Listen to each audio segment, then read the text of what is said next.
The Canada Pension Plan is in the news today because it's invested, I think it owns 95% of Crestone Peak Resources in Colorado.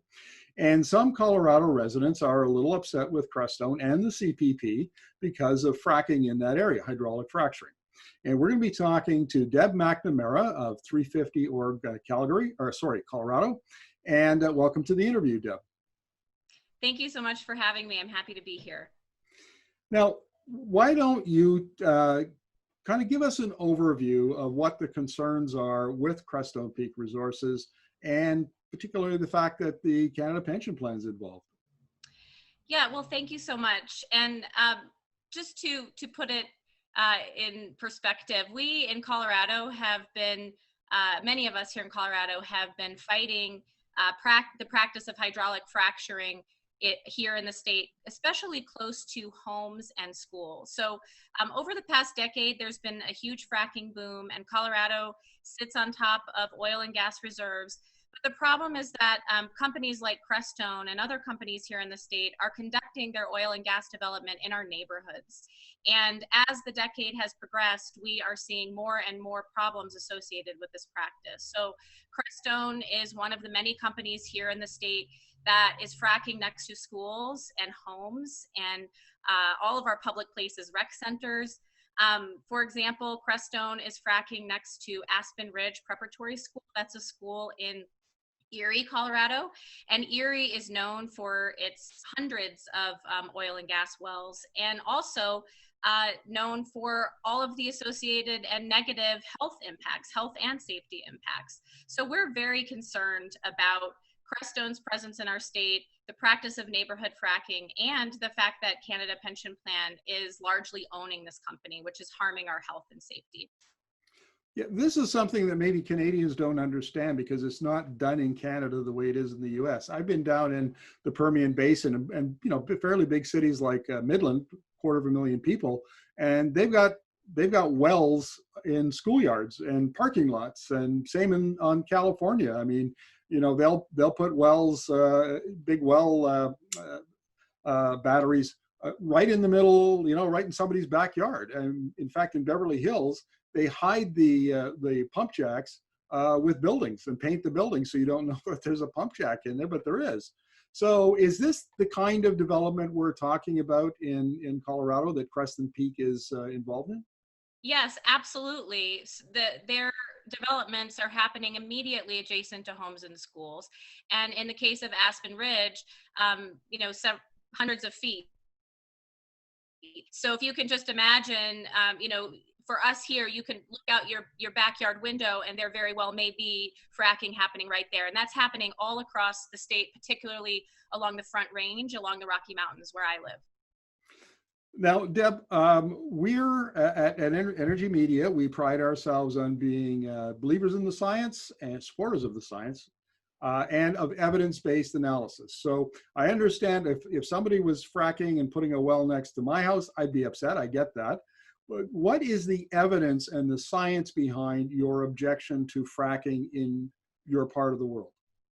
Well, firstly, there are over 2,500 peer-reviewed studies that are showing a direct correlation between negative health impacts and fracking. And right here in Colorado, our Colorado Department of Public Health and the Environment commissioned their own study to review the topic and found that, yes, indeed, there is harm up to 2,000 feet from fracking operations. And we're talking about fracking operations several hundred feet from people's homes and schools. So we have studies, we have thousands of them, and we have a study, a state-sponsored study right here in Colorado that is showing that harm. Now, I understand there are a number of concerns. One would be seepage or leakage of the fracking fluid into aquifers and into wells. Another is emissions from wells that are that close to buildings. Are those maybe the top two, or what are your top two, I guess, concerns about you know, what Crestone Peak is doing? Well, it's hard to condense it into top two, but I'll try. We're extremely concerned about the immediate public health and safety impacts. We're concerned about the benzene and carcinogenic compounds that are being released immediately adjacent to our communities and the resulting health problems.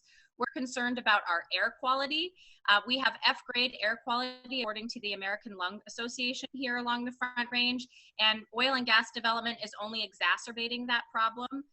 We're also concerned about the climate impacts and the methane leakage that is associated with these operations. And as you may know, methane traps heat over 80 times more heat than other greenhouse gases. So we're extremely concerned about all of these things. I know that's more than two, but all of these items are of concern for us. Understood. I get that you know there's a laundry list from your point of view. Now, has your organization, have citizens talked to Crestone Peak, talked to Colorado state regulators? Are there conversations going on? Where do you stand with that? Absolutely. So these issues have been of concern to Coloradans for years, and we've had a number of ballot initiatives and local initiatives. We've been talking with regulators. We routinely show up at hearings with the Colorado Oil and Gas Conservation Commission. So not only are we giving feedback through those channels, but we also worked hard to advocate for legislation that was passed just last year that is meant to prioritize the protection of public health and safety as it relates to oil and gas development. So yes, we're intimately involved in all of these processes. And right now we're involved in the rulemaking processes that the state is undergoing to implement the new laws that we have. So we are in this time where we're supposed to be prioritizing public health and safety, and yet still these protections are they're not yet enough for us here. Right. Now, this will be the final question, Deb. The involvement and, well, I guess the ownership of the 95% of the company by the Canadian Pension Plan, which basically means pretty much all Canadians are owners and therefore have a vested interest in this.